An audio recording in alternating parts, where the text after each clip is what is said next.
suis en vacances chez vous pour l'été. J'espère que vous allez tous très bien. Aujourd'hui, j'ai amené dans mes valises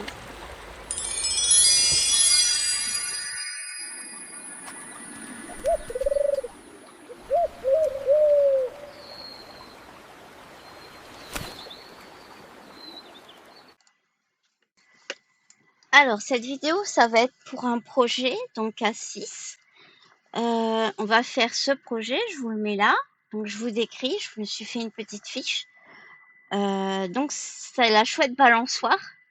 C'est un projet que j'ai acheté sur Temu, la boutique The Joy of Cross Stitch. Vous avez le nom là. Un projet 11 CT qui fait 110 x 50 cm, donc une très grande toile qui va me prendre sûrement plusieurs années, je pense. Et une toile en commun qu'on fait avec les passions de Nini,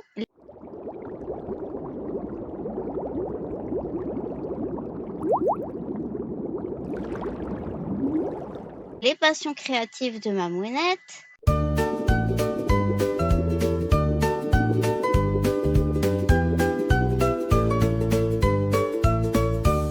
Mimique et ses loisirs créatifs,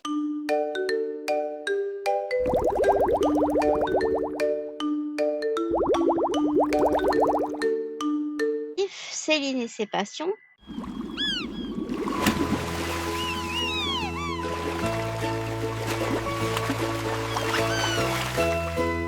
et Sandrine.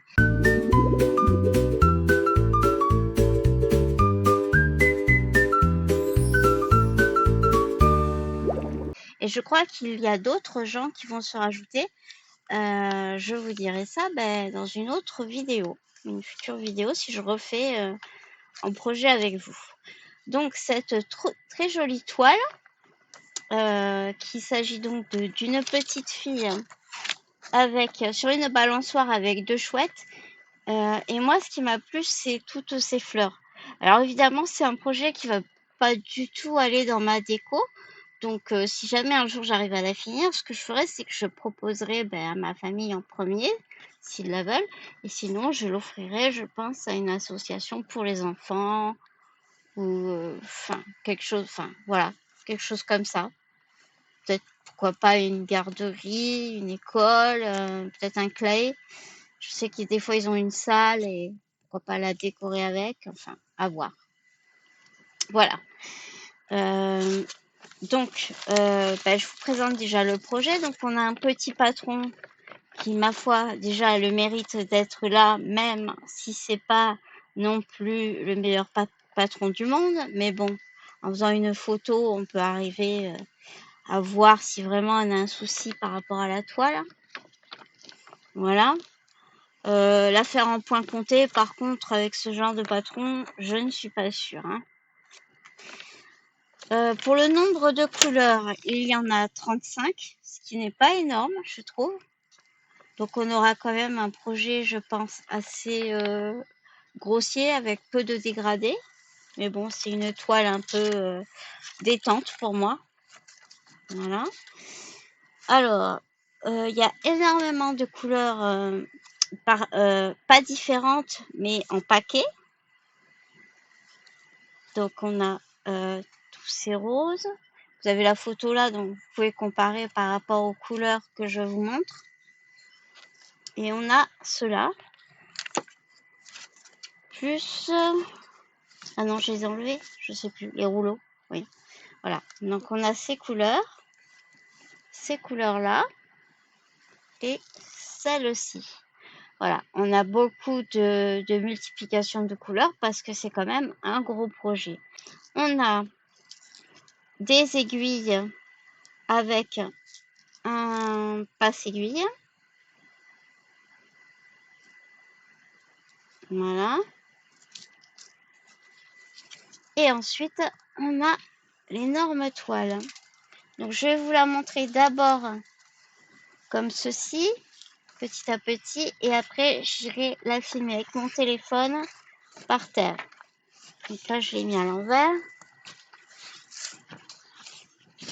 Donc là, on va voir élément par élément. Déjà, les fleurs. Ça, ce sont les fleurs en haut. Je vous mets l'image comme ça, ici, vous voyez. Les fleurs en haut qui me paraissent correctes. On a d'énormes zones à faire en bloc, donc là, il va falloir s'accrocher. Ici, on a le sujet principal, donc la chouette que vous voyez en comparatif. On a la petite fille, on a la chouette, et puis de retour les fleurs. Voilà. Moi, ce que je vais essayer de faire, c'est, je pense, commencer par le visage. Parce que pour un grand projet comme ça, il serait dommage quand même de passer énormément de temps pour arriver jusqu'à la petite fille et se rendre compte que le rendu, il me plaît pas en fait. Et oui, pour ceux qui suivent ma chaîne, vous vous rappelez de la toile Temu, la dernière que j'ai eue, et comment ça s'est terminé? Ça s'est terminé dans un trou noir.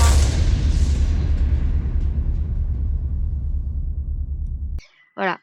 Donc, sur la vignette qu'on a ici, j'ai cela. Alors, on voit pas grand-chose.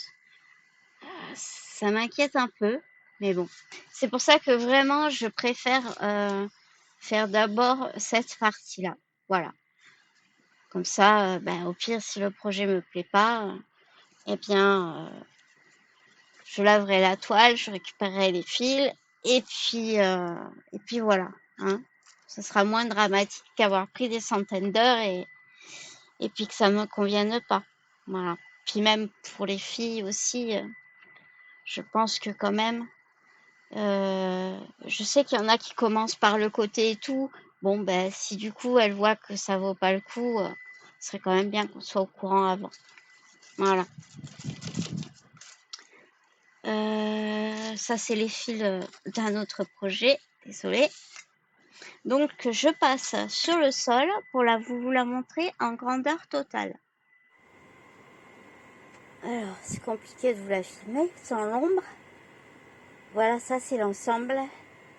Comme vous pouvez constater, c'est quand même assez grand. Hein, voilà.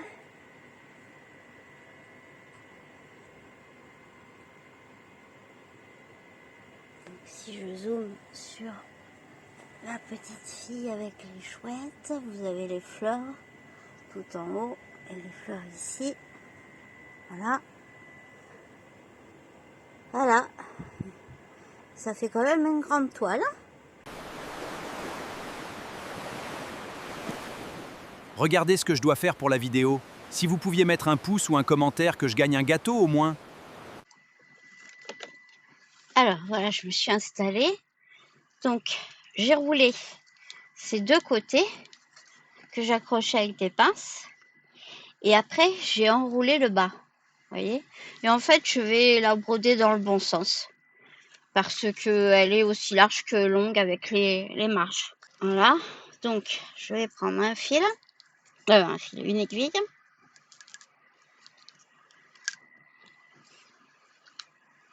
Donc déjà, je suis désolée si vous entendez le bruit de fond. Ça sera pas aussi nickel que d'habitude mes vidéos, mais il fait très très chaud.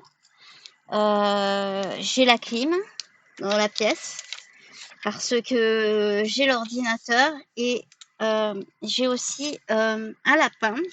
Il faut savoir que le lapin, il est très fragile à la chaleur. C'est pas bien de l'exposer à des températures au-dessus de 30. Donc là, à Toulouse, il va faire 36, sachant que dans l'appartement en ville, c'est du 38 minimum, sans clim. On va travailler d'abord sur le vert. Donc le vert, sur notre symbole, c'est le 2. Attendez, je vais mettre ma souris de l'autre côté, voilà. Donc c'est le 2. Donc j'ai pris un fil. Les fils étant très longs, j'ai commencé par les couper en deux. Donc on plie et j'ai coupé au milieu. Ensuite, j'ai séparé 3 par 3, ce qui me fait du coup 4 fils. Voilà, 4 fils de 3 brins. Mon aiguille. Alors moi, je me sers de ces tire-fils là. Hein. Hop, voilà. Parce que, je sais pas, les autres, je les aime moins, les parapluies. Ok, une fois que je suis là, je vais commencer donc par cela, parce que j'ai dit que je faisais les yeux. Donc, ici, je sais pas si l'aiguille du kit va aller. Va falloir que je vérifie. J'espère que vous voyez bien là. Non. Comment je pourrais faire? Je suis carrément dans l'écran d'ordi là. C'est vrai que je baisse ma... Voilà, c'est peut-être mieux comme ça. Ok. Alors, du coup, elle est où mon aiguille? Voilà. Donc là, j'ai passé sous le picot, enfin sous la pâte, et je pique à travers. Voilà. Je suis pas très à l'aise, hein. Donc voilà, là je commence mes croix.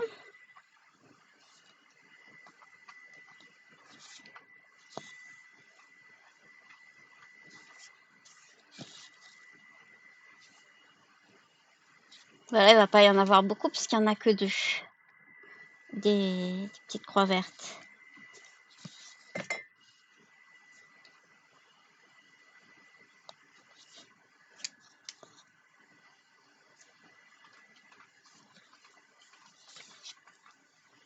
En fait, elle est pas à droite. Ouais. Voilà. Voilà, et là, ce que je fais, c'est que je repasse par une patte, celle du haut, et je passe sous mes mailles. Voilà. Et là, je coupe.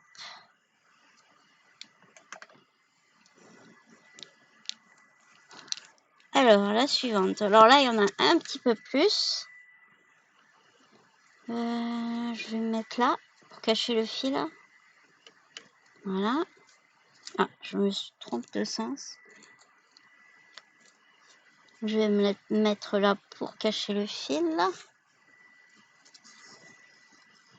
Je l'ai passé sous la petite patte. Je tire, je tire, je tire.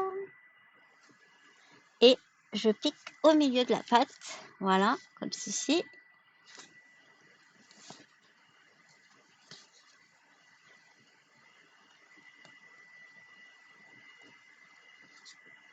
Et là, je fais ma croix habituelle.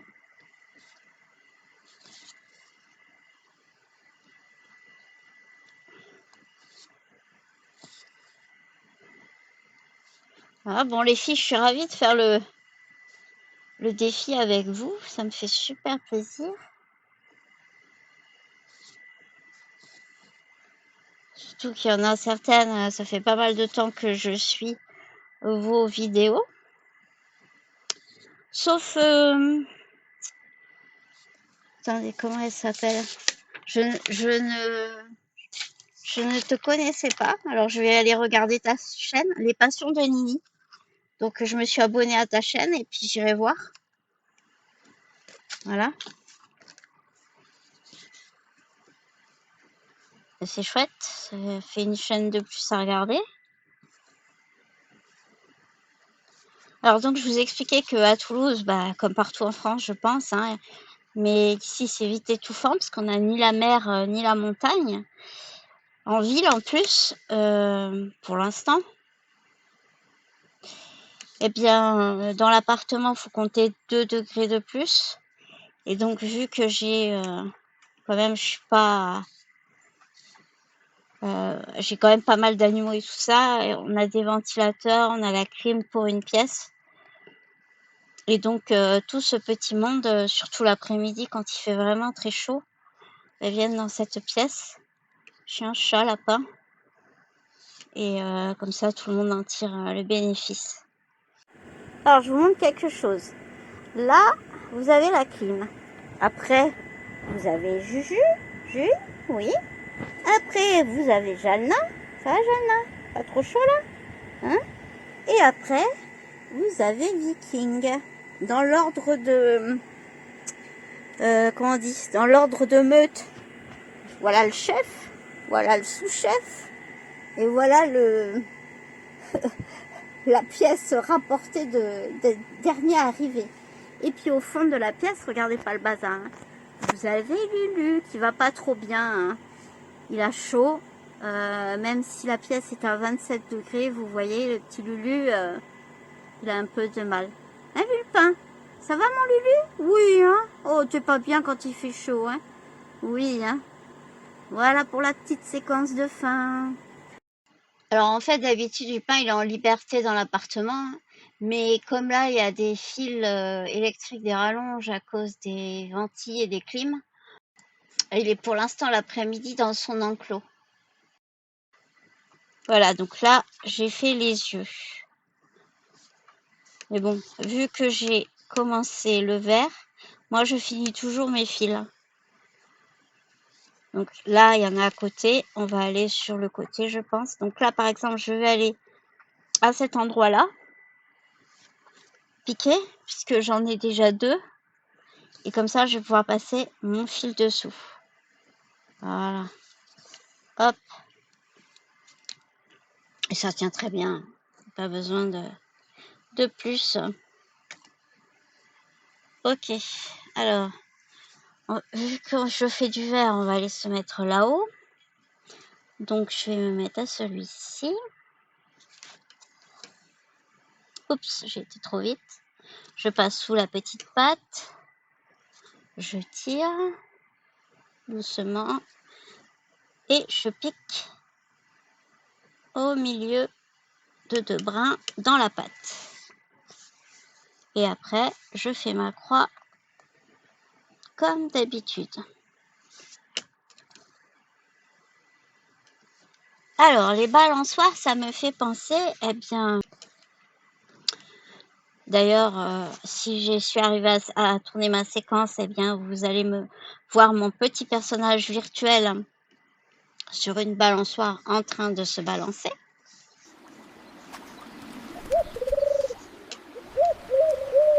Voilà. Donc moi, ben, les balançoires, j'en ai eu une toute petite quand j'habitais encore avant de m'expatrier donc en Afrique avec mes parents. On avait une balançoire et on y a quand même pas mal joué.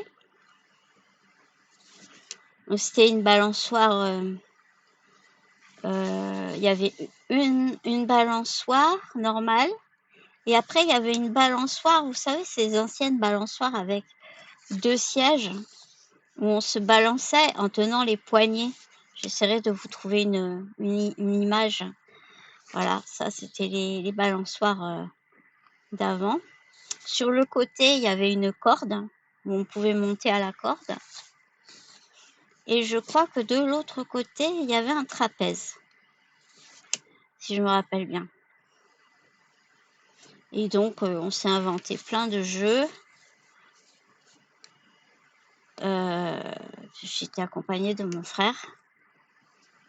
Voilà. Alors, moi, il m'est arrivé 2-3 bricoles dans les balançoires, plus ou moins drôles. La première, bon, c'est comme tout le monde, hein, je suis tombée.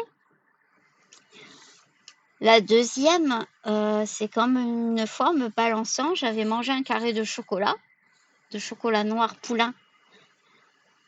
Et je l'ai avalé, mais en entier. Et il m'est resté en fait coincé au fond de la gorge. Du coup, le chocolat m'a moitié étouffé, le chocolat noir. Et pendant facilement 2-3 ans, je n'ai pas mangé de carré de chocolat noir.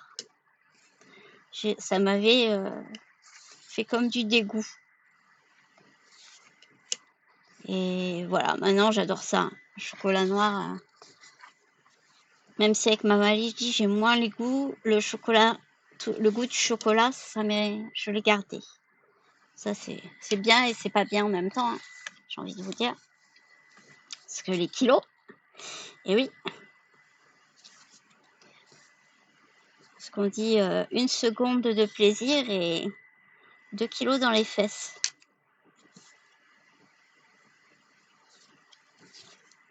Voilà. Après, on avait aussi, je me rappelle, c'était un parc d'attractions où il y avait des balançoires en forme de bateau en bois. Je sais pas si vous voyez, j'essaierai aussi de trouver une photo. Et c'était quelque chose que j'aimais bien. Après, bien, dans la fête foraine, vous avez la plus grande balançoire du monde, hein, j'ai envie de vous dire, c'est le bateau pirate,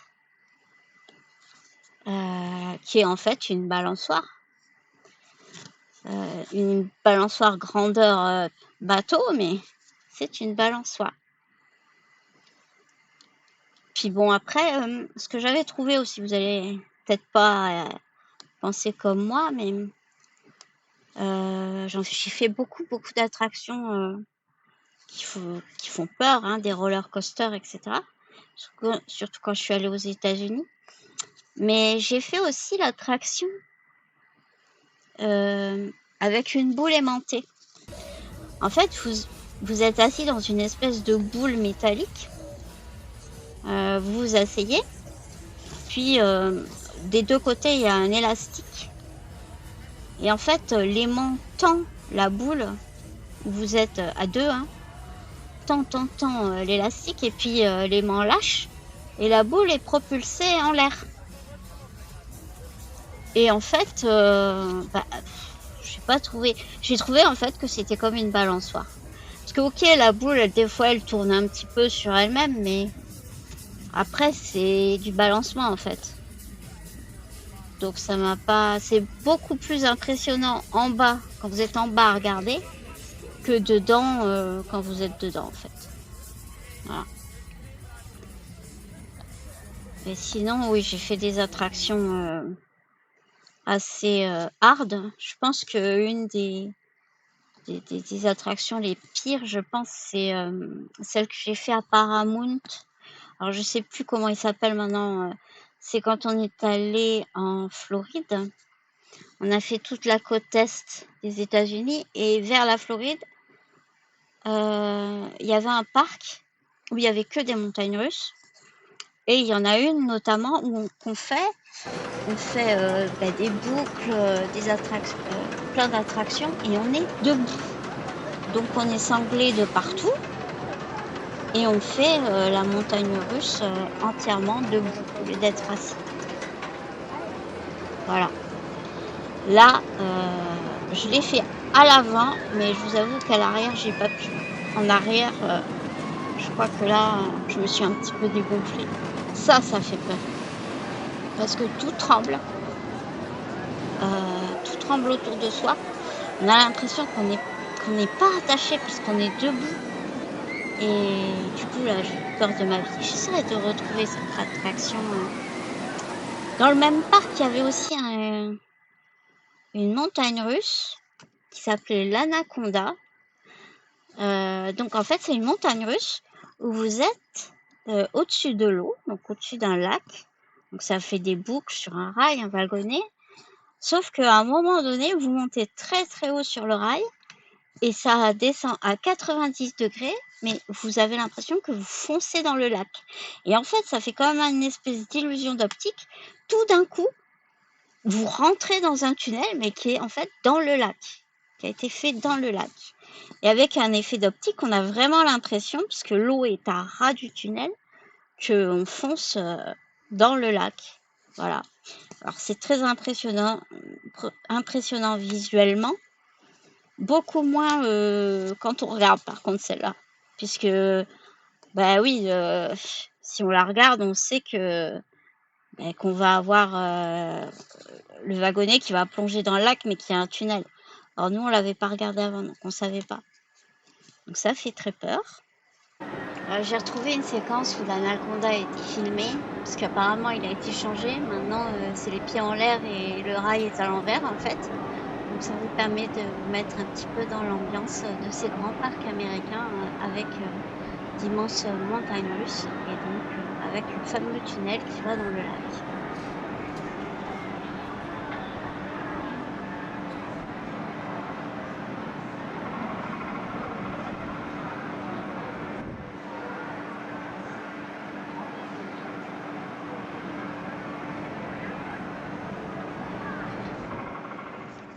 Voilà. Sinon, moi, les montagnes russes, j'ai commencé, je devais avoir 9 ans. Ouais, 9 ans. 9-10 ans. J'ai fait la première montagne russe que j'ai fait, c'est Space Mountain. Où le départ est dans le noir, donc pas celui de Disney, hein, celui qui est pas celui qui est à Disney Paris, mais celui qui est à Disney en Floride, où donc vous avez un départ qui est euh, comme une fusée, donc 10, 9 en anglais, et ça monte, et puis ben, quand on est petit, on est terrifié, puis il y a la fumée, les moteurs qui démarrent. J'avais l'impression, là j'ai pleuré. Là, la première montagne russe, je vous avoue que c'était les grandes larmes, hein. Et bon, c'était. Après, je voulais refaire, hein. On est bête, hein, à cet âge-là, on pleure et puis après on veut refaire, hein. Et voilà. Sinon, dans les choses comme ça, les parcs d'attractions et tout ça, les montagnes russes, ce que j'avais aimé, ces parcs aquatiques, c'était des énormes bouées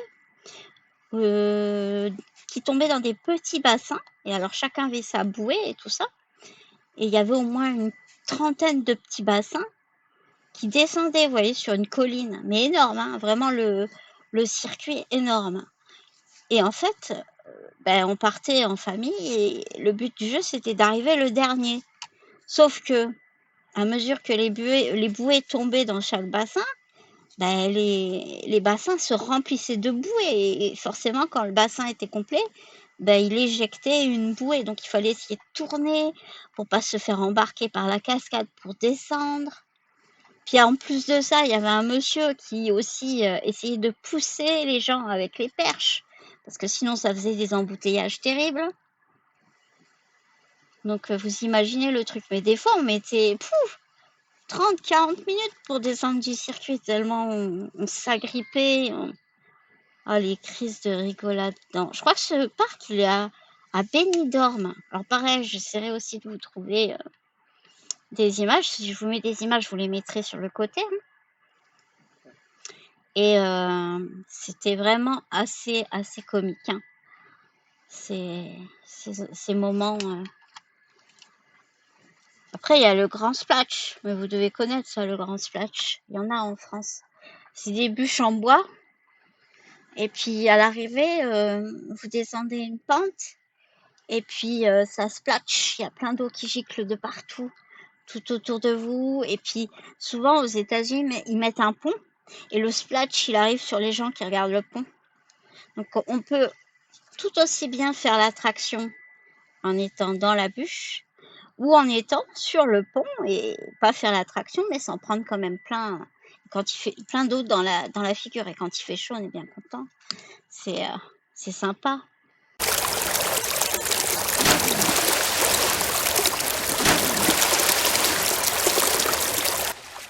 Voilà. Sinon, j'ai été à l'Aqualand du Cap d'Agde. Vous avez le toboggan d'eau qui est dans le noir, là pour les futurs vacanciers. Alors je pense qu'il y a encore le Black Hole, il s'appelle. C'est un énorme toboggan, tout dans le noir. Et vous descendez comme ça, sympa aussi à faire. Après, pour ceux qui vont dans le sud et qui peuvent pousser jusqu'à... comment il s'appelle ce parc en Espagne? Alors, je vous mettrai le nom parce que je ne me rappelle plus. Alors là, vous avez vraiment des trucs sympas aussi, des attractions qui valent le coup. Par contre, elles sont quand même assez violentes. C'est-à-dire que quand on est sorti du... Ah non, je me trompe. Quand on est sorti du parc, on avait quand même des bleus. Parce que la tête ballotte. Les épaules aussi prennent assez cher. Le cou. Donc tous les gens qui sont fragiles un peu de ces endroits-là, il faut pas y aller.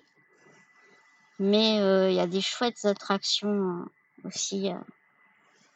Et puis à côté, il y a celui avec la Ferrari, là aussi, qui est bien. Donc là aussi, vous avez de grandes attractions. Sinon, après, vous avez des attractions plus calmes, hein. Pour ceux qui n'aiment pas les sensations, À Disneyland, par exemple, vous avez vraiment des petites attractions sympas. Pirates des Caraïbes, bon ça va, c'est pas non plus très violent. C'est très, très sympathique. Vous êtes vraiment dans l'ambiance des pirates. Je crois que c'est une de mes attractions préférées. Dans ce style-là. Vous avez les poupées, où c'est plein en fait, c'est tous les pays du monde, qui sont, vous êtes en barque, en fait, et vous voyagez donc dans un circuit d'eau et vous voyez toutes les poupées du monde avec leur maison et tout ça et puis une musique bien entêtante. Na na na na na na na na na.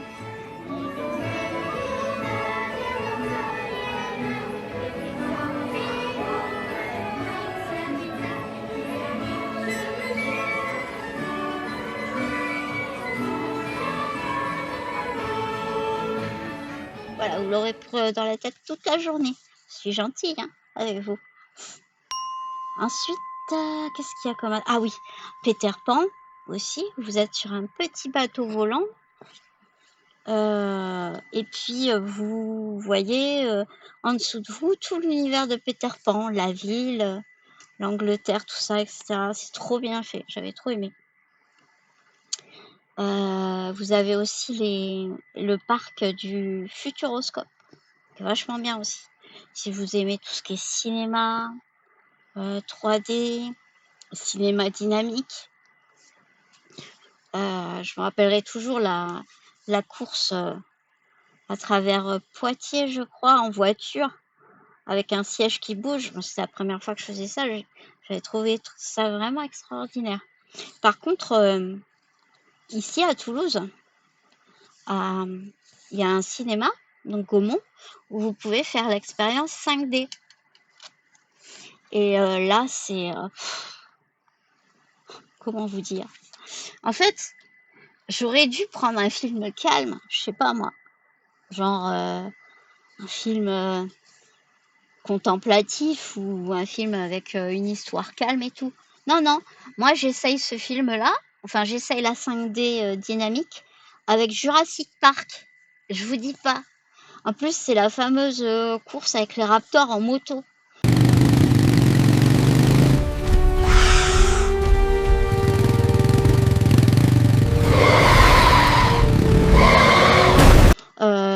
Tout le film, c'est un checker. On peut même pas suivre l'histoire tellement on est secoué.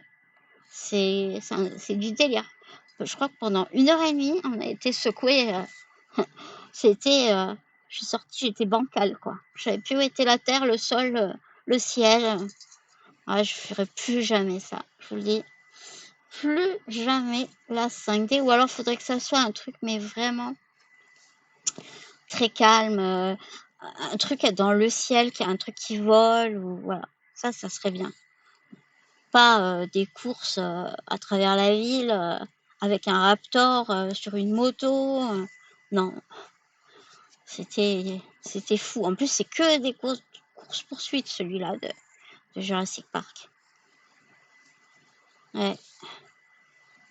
Sinon, qu'est-ce que j'ai pu faire aussi Ah oui, à Disneyland, vous avez la maison hantée. Magnifique, la maison hantée. Vous avez l'impression de voir des fantômes et tout. La salle de bal, par exemple. C'est extraordinaire.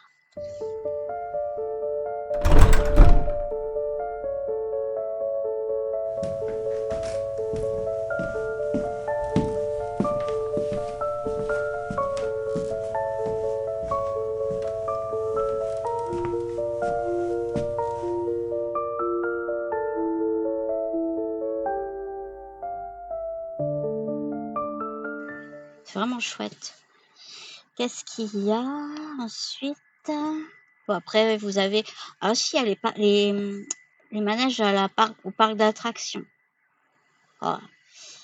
Il y a... bon, généralement, ça fait pas peur. Hein, que forcément, hein, enfin, je peux comprendre qu'il y en ait certains que ça fasse peur. Genre comment on appelle ça? La poulpe, là, avec les petites cabines qui tournent.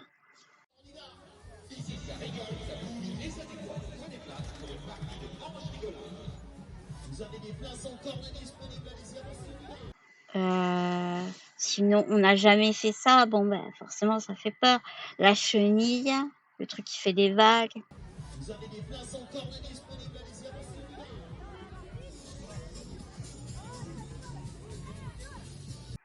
Voilà. Ouais, pour vous donner, enfin, quelque chose, un comparatif, moi, j'avais amené ma grand-mère dans le train fantôme.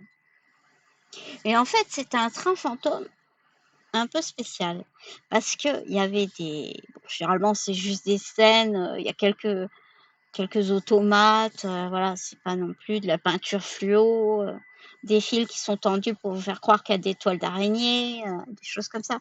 Mais là, en fait, il y avait des vrais acteurs et en fait, vers la fin, il y a un homme qui nous touche l'épaule, pour nous faire peur, en fait. Mais ma grand-mère, elle a cru que c'était on voulait lui piquer son sac. Elle a commencé à donner des coups de sac au bonhomme. Elle dit: «Ah non, mais vous touchez pas à mon sac!» Et on s'est mis à rire, à rire. On est sortis de là. Et ma grand-mère, elle allait voir les gens, elle leur disait: «C'est dingue, cette attraction, elle est incroyable!» Ah la vache, ma grand-mère, c'était quelqu'un. C'était quelqu'un. Ma grand-mère, elle a fait le Tagada, par exemple. Ah ouais, le Tagada, avec nous. Elle a fait aussi, des fois, on partait à la rivière se baigner, quand j'allais en vacances chez elle.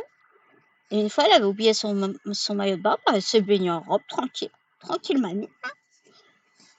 Ouais, elle était trop cool ma grand-mère. C'était extraordinaire. J'avais une super grand-mère. Une fois, j'arrive, je lui dis: «Ah mamie, ce soir, il y a un copain, il fait une fête chez lui, est-ce que je peux y aller et tout?» Elle me dit: «Ah bah oui, mais tu vas pas y aller les mains vides». Je dis: «Bah, j'ai qu'à amener, je sais pas moi, des bonbons». J'étais petite, hein. Je sais pas, je devais être en 6e, 5e. Elle me dit: «Ah bah non, on va faire des crêpes». Elle a fait 100 crêpes ma grand-mère, une pile de crêpes. Je suis arrivée avec ma pile de crêpes, ils ont halluciné mes potes. Elle était adorée. Ma grand-mère était adorée par les jeunes, hein. Ouais, vraiment, et ouais, c'était le bon temps, comme on dit. Voilà. Après, au niveau attraction, il y a un truc que j'adore vraiment dans les fêtes foraines, c'est les grues. Mais alors, vous mettez une grue, vous pouvez repasser 3 heures plus tard, j'y serai toujours, hein. J'adore ça. Mais c'est même pas pour gagner c'est même pas pour la peluche à l'intérieur ou le cadeau moisi qu'ils nous donnent. C'est parce que j'adore jouer aux grues. C'est un truc que j'adore. Si un jour j'ai de la place, j'aimerais trop en avoir une de grue.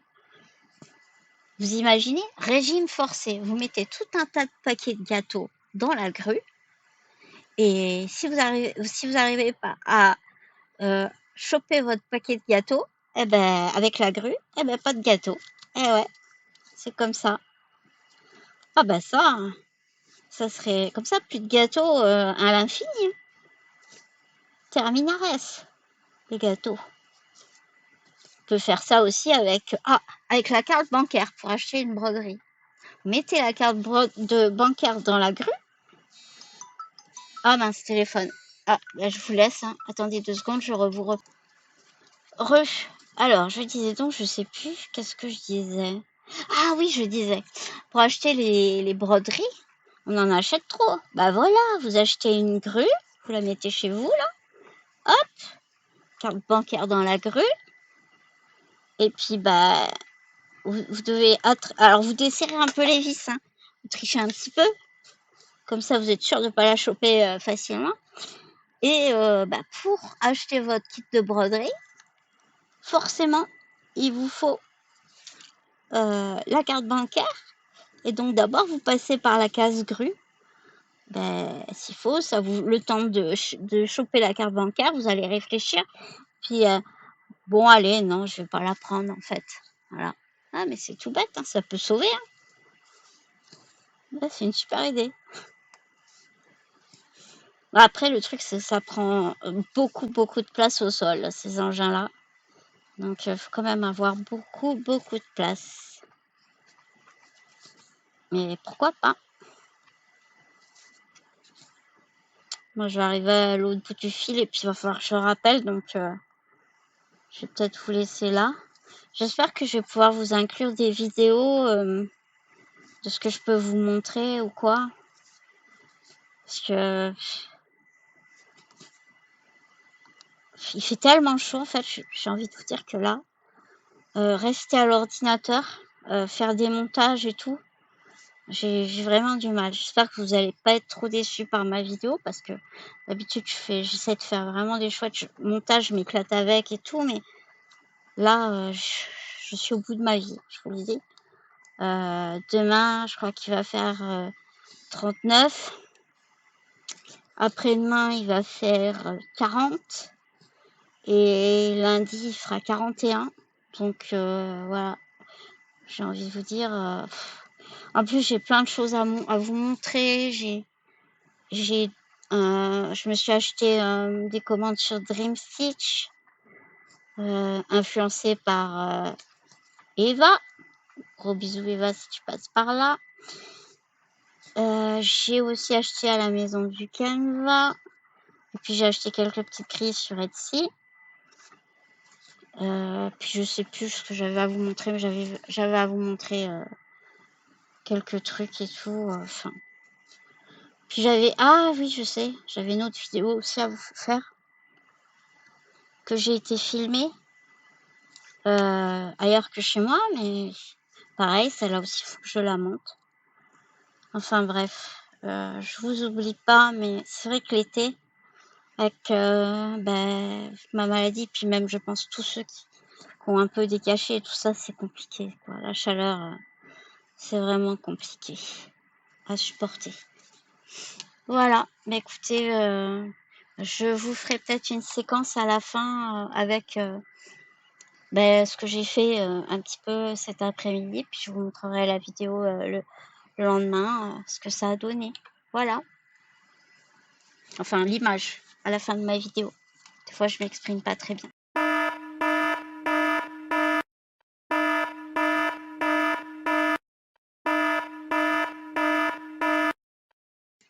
Donc ici, vous pouvez voir que j'ai entièrement brodé le visage, sauf la fleur. Les yeux aussi, hein, tout est fait.